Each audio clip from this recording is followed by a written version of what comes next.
So question was asked, how do we pose the question, do I really require the vitamins? And that's an excellent question. Well, yeah, that's my new title, Physical Wealth Chief Navigator. So again, be extremely careful because some of these vitamins, they do affect medication and they do affect toxicity and interaction with other vitamins. So make sure that you do request or ask your doctor if you do decide to take a vitamin with a little higher dose, still recommended, to ask your doctor or a pharmacist if there's any conflict with anything of your medication. So important, okay? I can't emphasize this enough. More I read on this, more it's like unbelievable. So these are some of the things that we're going to be covering. So this is a quick index. I'm not going to go over it, okay? Some of these slides I'm just going to put on there, but I'm not going to go into that. It's just to tell you for what. So question is, for a long time, do we require a multivitamin? Is that good? Is a multivitamin good to take? It's a great question. Let's break it up and take a look, okay? First of all, if you're going to start taking vitamins and decide to take vitamins, I'm always for the case that you guys or anyone before taking a vitamin or supplement should get at least a total blood test to see what's happening inside, because you don't know what's happening inside. And I'll prove that to you with Sylvie's blood test later, which I have on the right-hand side. And it's not only going to check what your lacking is, it's going to probably check, like, let's say you're taking the maximum amount of something, but yet you're lacking. Maybe that's an indication that some organ is not working properly. So it's something to verify before you do something or decide to do, to go forward with vitamins. Deficiency in the US, right now, we're talking about 80% of vitamin D. Could you believe it? They're lower than the 45-degree latitude than what we are right now. I'm always looking on the right because you guys have put the screen there. I'm going to put you on the left here. Vitamin E, 60%. This is just the US alone. 50% in lack of magnesium and vitamin K45. I forgot vitamin B12, but vitamin B12 is high also. So just to show you how much people are lacking, and yet they have more sun than we do. So right now, oh yeah, I see now why I got you guys out of the way. It's blocking my thing. So right now, the land, okay, this is the most important part too. Our land is at one-time low of nutrition because the thing is, they don't vary their fruits or their legumes. They keep growing the same thing on the same field. And what happens, it starts to deprive the land of minerals. And, listening to, or reading up on this, it's like in 10 years, we'll have lost another 12% of our farming land worldwide. Could you imagine that our population just keeps growing? It's like amazing. It's like, you have to admit, an apple 30 years ago wasn't tasting like what an apple tastes today. It's deprived at least of 1/3 of its nutrition when you compare an apple 30 years ago. So that's just an apple. Imagine tomatoes, our legumes and all that. So what do they have to do? Well, they have to shoot some minerals on there. What you see the tractor right there, and it took me a while to find that picture, but that picture, guess what he's spraying on it in the US? Magnesium. You know why? Because magnesium is what seems to be lacking in every farmland right now. So tell me, what do you think this guy is spraying, the quality of magnesium he's putting on there? The cheapest one or the most expensive one? Cheapest. Oh, exactly. It's all about money. And we know that now almost every fruit or vegetable in the world right now almost has been genetically modified. Why? Because they need longevity on these fruits or legumes. They need them to be bug resistant, pesticide, because there's more and more every year. It seems to be increasing, but it doesn't increase their nutrition. The nutrition stays the same. So at this point, you should be telling yourself, wow, what am I eating? Less and less. I'm eating more, but I'm still getting less. Let's take a look at what different types of vitamins and minerals, trace elements, which are called supplements and all, vitamins, trace elements. What we'll have time to do today is just talk about, well, we won't have time, but what I want to do is talk about vitamin D and K, which I believe right now is the most important vitamins. And we're going to talk about magnesium because a lot of you asked for it. And yes, I agree. It's one of the most important minerals, not vitamins, but minerals, trace element that we need. And just to give you an example, if I had to talk about them, we'd be here for a week because zinc alone, I could talk for about an hour. It's so simple to talk about, but it's so much information on zinc and what it does. So moving forward, if we divide the vitamins to understand them, okay? Vitamins has two types. One that is water soluble, you need every day, and the other ones which are fat soluble, okay? So like oil, think of fat like an oil, okay? Those are like fat soluble. Why is there a difference? Watch what comes around here. Just to show you how complicated it is, to look for something, in these vitamins and everything like that. I have a lac in my blood test. The only lac that I have, alkaline phosphatase, or whatever it's called. It's been a year I've been doing research to learn how to increase that amount and get into the normal stage. Because if not, it's going to affect my bones with long term. I like these studies. Just to show you how easy it is to read a study, it's the indicator of maybe, I love the word maybe, a lack or a deficiency of zinc. No, my zinc is perfect.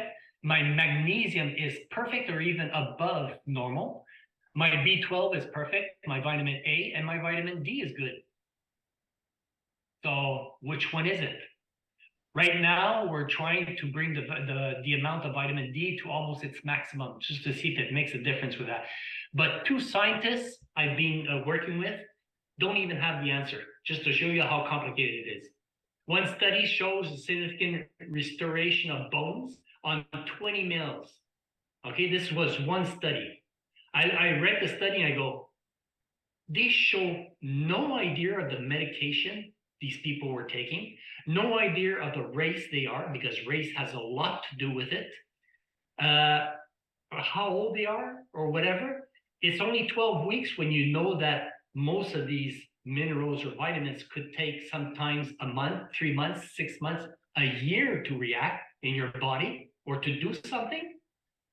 This is what I call an observational study, okay? And sometimes I have to make the difference between that. The only other study that I saw from the Food Nutritional Journal down here was that if you increase your zinc and you increase your magnesium, the phosphates seem to increase, but my levels are okay. Just to show you how difficult it is to find the right study for the vitamins, because there's no money to be made in it, okay? Why are the people buying the vitamins? Well, to live longer and optimal health. That's everybody's dream, everybody's goal. It's definitely the claims that all supplements will give you more energy throughout your day. That is not true, because vitamins don't contain calories. Calories are energy. But what magnesium will do is make sure that your batteries inside your mitochondria, inside your cell, are working properly and giving you 100%. With time, yes, it's going to be good. The rest will focus on specific lacks or health issues. Like me, I focus on magnesium to help me sleep and vitamin D because I need it.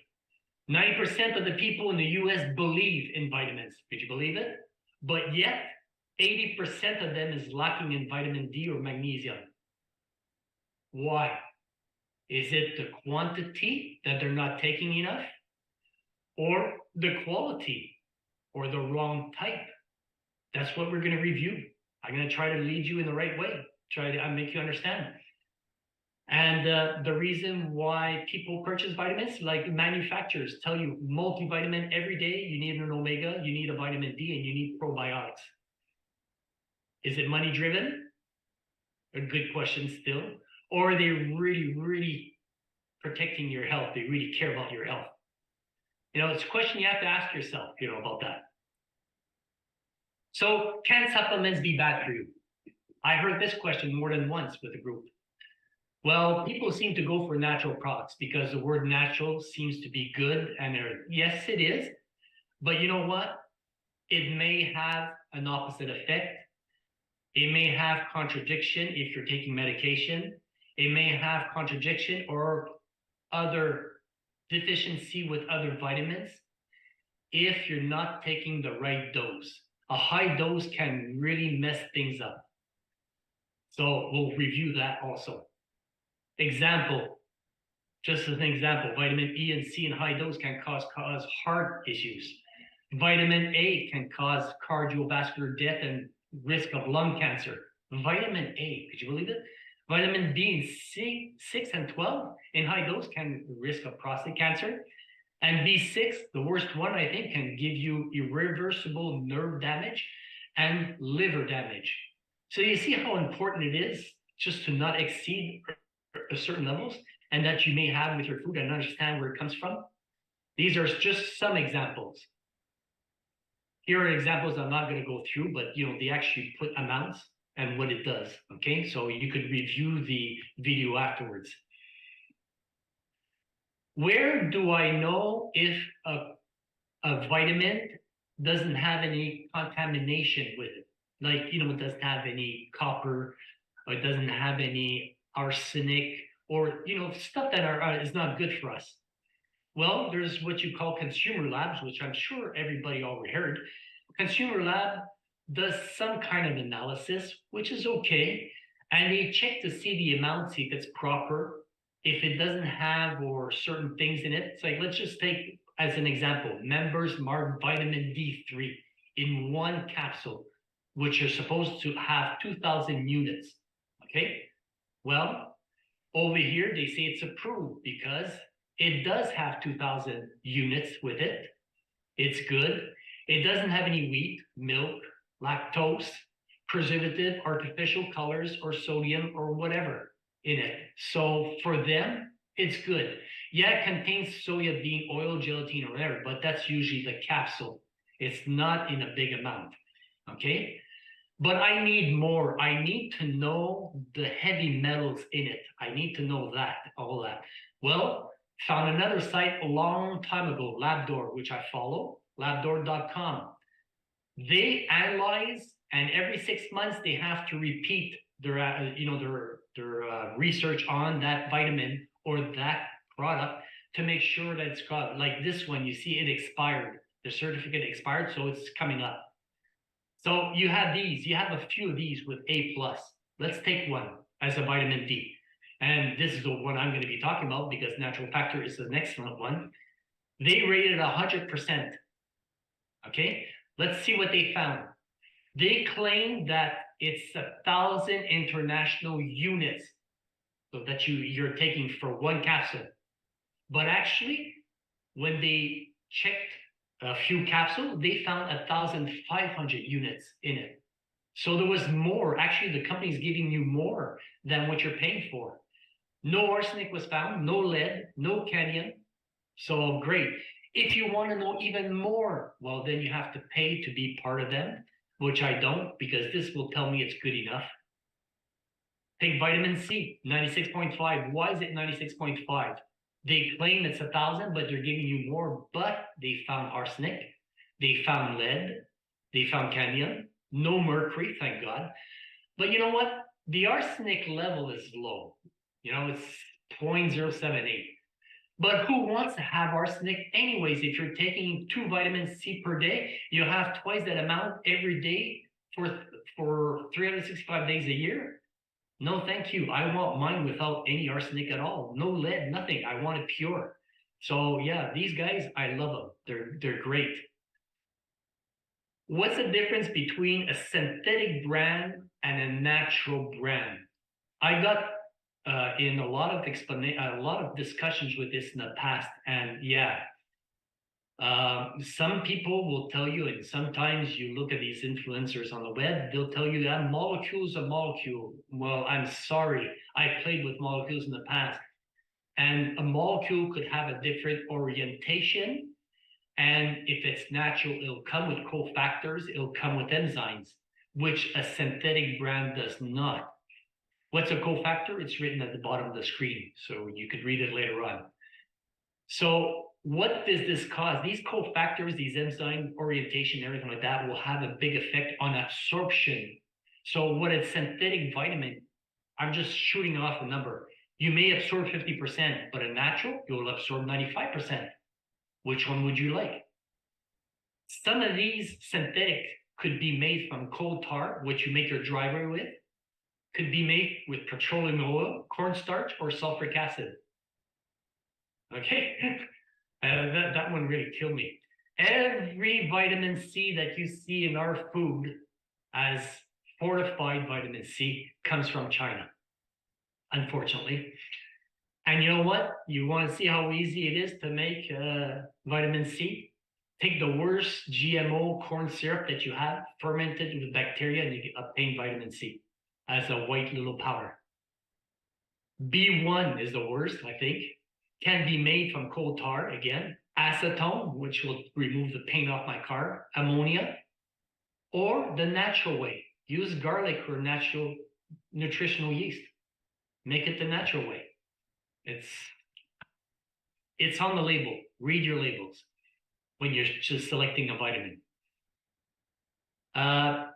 Yeah, the time to take our supplements. That question was last time. Yeah, depending on the daily activities that you do, some vitamins, some minerals will be sensitive to your sleep. So if you are, it keeps you awake. Be careful. That's up to you to decide. The best absorption and transport during the meals, which one is the fat soluble? We'll talk about that in a second. I did a little chart for you, okay? This, you could look at it again when the video goes by again, but let's just take a look at iron, for an example. Iron, you take with a meal if you have an upset stomach. You don't take with caffeine because it will diminish your iron. Or with a high calcium meal. To enhance your iron, to make sure the absorption is good, you take a vitamin C to enhance it. Taking with copper to help create collagen for your skin. Okay? Sugar or simple carbohydrates will conflict with the vitamin C absorption. So it's a whole balance of when you take your vitamins. Vitamin D, it's a fatty, remember? It's a fat molecule. I said, like, look at it like oily. Well, to make sure that there's maximum absorption of your vitamin D, you could take magnesium. It will convert the inactive vitamin D that you have in your body to an active vitamin D to make it usable for your body to use. Zinc for better absorption and vitamin K for better results. So it goes on like this. I gave you all the ones that you could mix with other vitamins to enhance the other vitamin along with it. Yeah, I want to talk about that. You know, sometimes you see these vitamin waters out there, okay? And you say, oh, good, I'm going to have my vitamins for the day. Well, believe it or not, that 95% of these vitamin waters, okay, these boosted vitamin waters, 95% are synthetic vitamins, okay? And sometimes these vitamins, you look behind the bottle, it's amazing how anybody could even think of taking that. It's like 300 or 800% vitamin C, 300%, vitamin A or whatever. It's like, whoa, you don't need more than 100% for your day. Why would you want to take more than 100%? Or even there, 50%, because, I mean, you get the rest from your food. So what happens is one vitamin is very high and the other vitamin is very low. This vitamin is using up this one and making a deficiency in another vitamin. So they conflict with each other and making a deficiency in another vitamin if you take one that's too high. And what happens? It drags in your blood for a while till your kidneys work overtime to get rid of it. So not good. Did you have a question? I heard Karen. No, sorry, I put it into the chat. I shouldn't have interrupted you. My apologies. Okay, no, it's okay. What we're going to be talking about, today and next week, is vitamin D3 and K2, MK7. Okay, MK7 is the variation. It's not a Russian gun because somebody told me that before. And magnesium biglycinate, which this is the next one you're going to be buying, Kim. Okay, because now this one came out, it's even better. So vitamin D. Well, it's known as the sunshine vitamin. Actually, you know what? It's not a vitamin. Vitamin D, it's a hormone. It regulates 2,500 gene receptors in your body, and even the one for hormone to sleep. Okay? Neurotransmitters, neurotransmitters. Remember, between two neurons, the connection between them, the GABA, I showed you before, controls that. Hormone signaling, energy, muscle, bone health, which we know because we need that vitamin D to absorb, make the calcium absorbable into your bones, inflammation, autoimmune, even your white blood cells, which we heard so much during COVID. Should I be taking 4,000 international units of vitamin D? Because vitamin D is a big antiviral infection. You know, it's good against viral infection, not bacterial infection as cold, but viral infections. It's just like the opposite. If you have a deficiency, these are the things that could happen. And this is just a small thing. I fill in 3 pages of all the things that, you know, goes crazy. The difference between osteoporosis and osteoporosis, I wrote the difference here because a lot of people were asking me in the past. And skin issues, you know, like what we talked about for collagen, it will have that cellular differentiation in it, which will help your skin. But if you don't have enough, it will affect your skin. So that's a different differentiation if you have a deficiency in your vitamin D. Why do we lack vitamin D? Well, us here in Canada, for those who live in Canada, we're above the 40 and 45 degrees up north of latitude. So we get less and less, you know, sun. You know, we all started with dark skin like 7,000 years ago. You know, I'm not going to go into the history of that. But as people migrated more up north, okay, they adjusted, they transformed, their skin evolved into becoming paler to be able to, take more of the sun and be able to transform it to a vitamin D.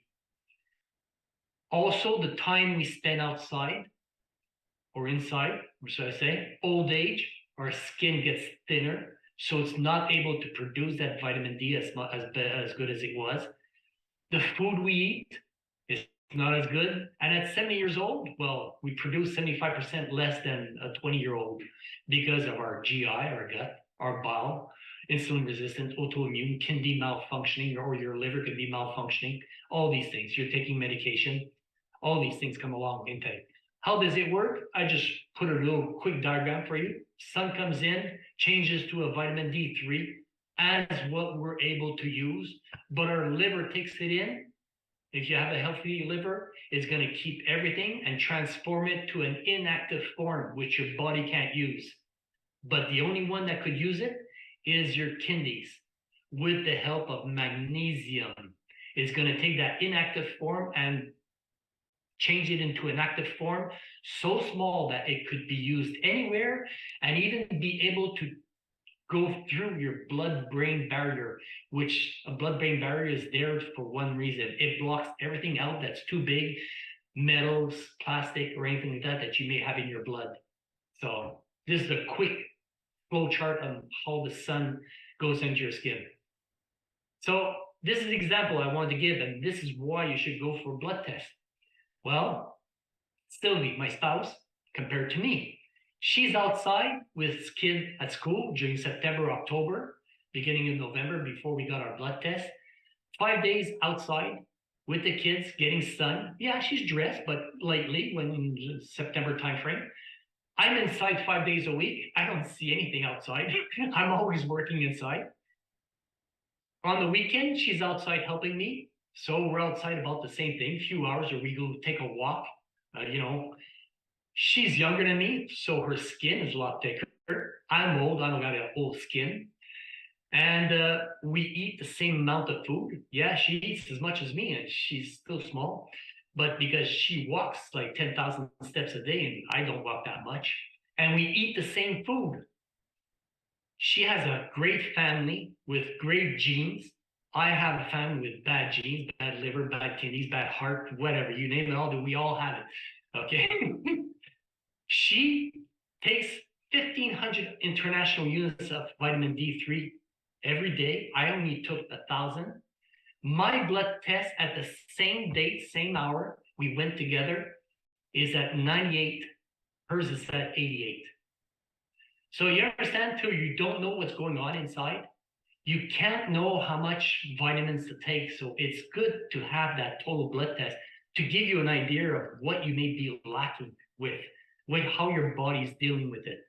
So right now at 98, I'm taking another 1,000 units plus what I'm eating with my food, which will probably bring me up to 3,000, just to see if it has a difference between that thing that I was lacking. I talked to you at the beginning.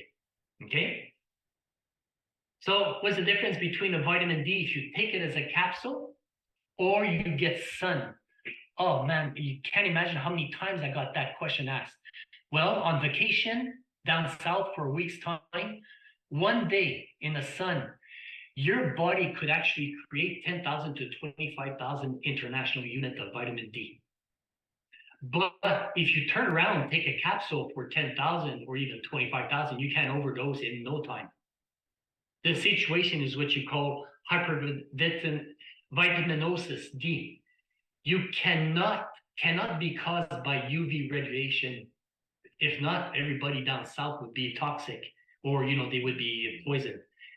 But vitamin D does come from oral excess supplementation. That's why the suggested dose is between 1 and 4,000, depending on your needs. Again, that was stated in 2019. It didn't change much. Every study that I looked at, every study that I looked at, they're all at the end of this presentation, but it all comes back to about 1,000 to 4,000. That's why sometimes I freak out when I see these influencers telling you they take 10, 15,000 units per day. I don't know. It's just like, it doesn't make sense to me. So where can you get the vitamin D? Well, sunlight or food. Here's some of them. After the cod liver, it started going down pretty much. So like I take mackerel 3-4 times a week because it's a small fish, less contamination in it, less mercury. I'm sure that I'm getting fully my vitamin D that I need from the fatty fish or egg yolks or what.